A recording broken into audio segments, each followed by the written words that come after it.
Selamat sore pemirsa, Berita Nusantara kembali hadir menyapa Anda pada hari ini. Sejumlah berita aktual akan kami sajikan untuk Anda. Bersama saya Indah Cahya, inilah Berita Nusantara selengkapnya.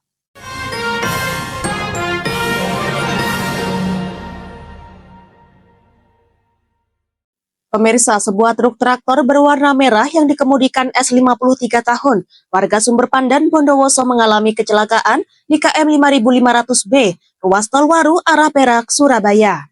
Diduga sopir dalam kondisi mengantuk sehingga oleng, menabrak beton pembatas tengah dan tiang PJU. Kecelakaan terjadi pada Kamis 22 Mei 2025 sekitar pukul 15 waktu Indonesia Barat. Truk tersebut menabrak beton pembatas jalan dan tiang penerangan jalan umum. Akibat benturan keras tersebut, kepala truk traktor putus dan berpindah ke jalur A. Sementara kontainer yang dibawa ikut terlepas dan menabrak pembatas jalan. Kasat PJR di Telantas Polda Jatim, AKBP Hendrik Kusuma Wardana, menjelaskan bahwa truk awalnya melaju dari arah Porong menuju ke Perak.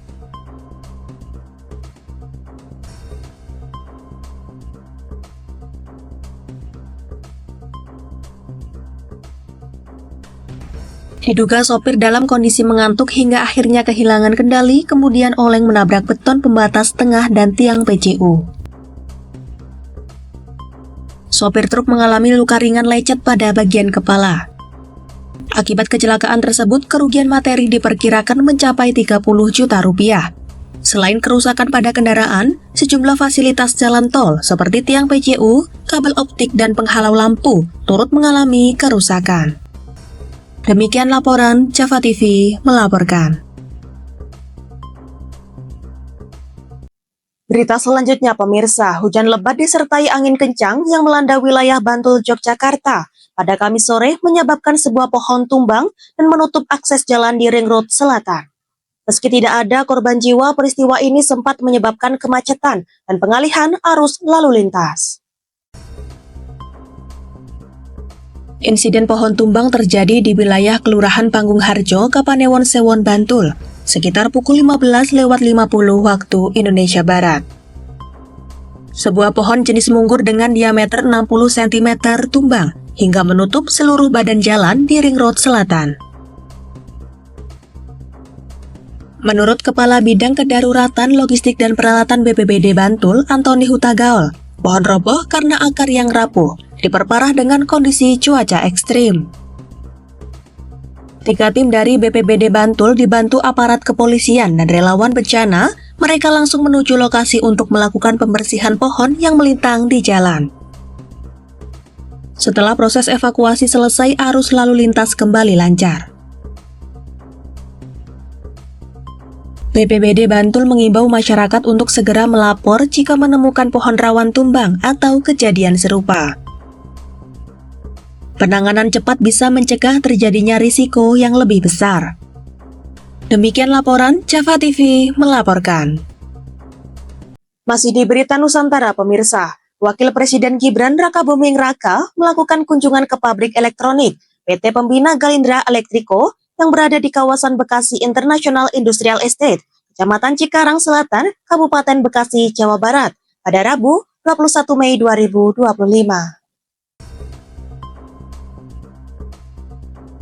Dalam siaran pers kantor Sekretariat Wakil Presiden pada Kamis 22 Mei 2025 mengatakan bahwa kunjungan ini bertujuan untuk meninjau kesiapan dan mencermati dinamika sektor manufaktur, sekaligus mendorong peningkatan kontribusi industri dalam negeri terhadap pertumbuhan ekonomi nasional. Di pabrik tersebut, Wapres menyaksikan secara langsung para pekerja yang tengah merakit berbagai perangkat elektronik. Wapres juga menekankan terkait kandungan lokal dalam produk yang dibuat di Indonesia semakin besar, maka juga akan membuat industri nasional semakin kuat. Wapres mengingatkan kepada seluruh pelaku industri untuk tidak hanya fokus pada kemajuan secara teknologi, tetapi juga harus ramah lingkungan dan berkelanjutan. Presiden Prabowo Subianto dan Kabinet Merah Putih terus menunjukkan komitmen kuat, serta selalu mendukung untuk memperkuat fondasi ekonomi nasional dengan mengoptimalisasi penggunaan produk dalam negeri. Demikian laporan Java TV melaporkan.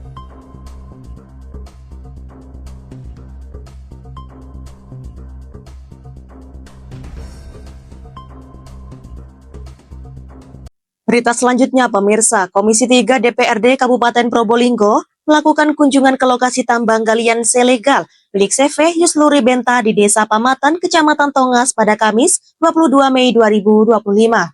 DPRD Probolinggo melakukan sidak usai mendapat aduan warga terkait dengan dampak lingkungan dan kerusakan jalan akibat aktivitas tambang. Ketua Komisi 3 DPRD Muhammad Al-Fatih mengatakan bahwa sidak dilakukan untuk memastikan kegiatan pertambangan berjalan sesuai regulasi, sekaligus mengevaluasi kerusakan jalan yang diduga akibat kendaraan tambang. Dalam kunjungan tersebut, DPRD menyatakan bahwa luas tambang mencapai 29 hektar. Potensi pajak daerah seharusnya mencapai 500 juta rupiah. Namun laporan yang diterima menunjukkan setoran pajak dari tambang itu hanya sekitar 4 juta rupiah. Ia menegaskan untuk kewajiban pajak apabila tidak mengikuti aturan bisa saja dipertimbangkan untuk ditutup atau dipasang portal. Hal ini dilakukan demi keadilan dan kepatuhan terhadap peraturan daerah. Pihak DPRD Probolinggo akan melakukan skema perbaikan jalan yang rusak di sekitar area pertambangan. Demikian laporan Java TV melaporkan. Masih di berita Nusantara, pemirsa, tim SAR berhasil menemukan 2 korban tanah longsor yang tertimbun di Desa Depok, Kecamatan Bendungan, Trenggalek. Kedua korban dibawa ke RSUD Dr. Sudomo untuk proses identifikasi.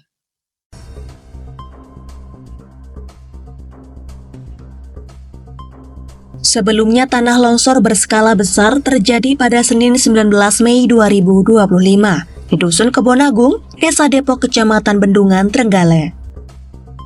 Sebanyak 10 rumah terdampak, 3 diantaranya tertimbun total. 6 warga dinyatakan hilang adalah Mesinem 90 tahun, Nitin 36 tahun, Tulus 65 tahun, Yatini 50 tahun, Yatemi 70 tahun, dan Torik 2 tahun. Kasih Operasi Kantor SAR Surabaya, Didit Ari Ristandi, menjelaskan bahwa 2 korban ditemukan tertimbun material longsor di reruntuhan rumah. Jenazah pertama ditemukan pukul 15 waktu Indonesia Barat, dan jenazah kedua pukul 16:01 waktu Indonesia Barat. Penemuan korban sesuai dengan prediksi dari Unit K9 dari Polisi Sotwa Polda Jatim, 2 ekor, dan dari SDI Sardog Indonesia.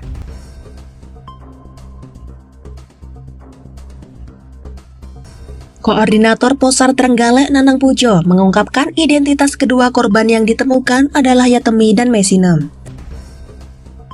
Sementara itu, Kapolres Trenggalek AKBP Ridwan Maliki menyatakan proses identifikasi jenazah masih berlangsung. Meski secara fisik jenazah masih dikenali, pihaknya tetap menunggu hasil resmi dari tim DVI dan Inavis. Proses evakuasi memakan waktu sekitar 20 menit.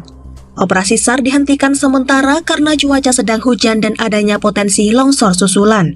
Pencarian akan dilanjutkan besok pagi. Demikian laporan Java TV melaporkan. Baik pemirsa, informasi tadi sekaligus menjadi penutup perjumpaan kita hari ini. Saya Indah Cahya dan segenap tim redaksi yang bertugas pamit undur diri. Selamat sore, salam berita Nusantara.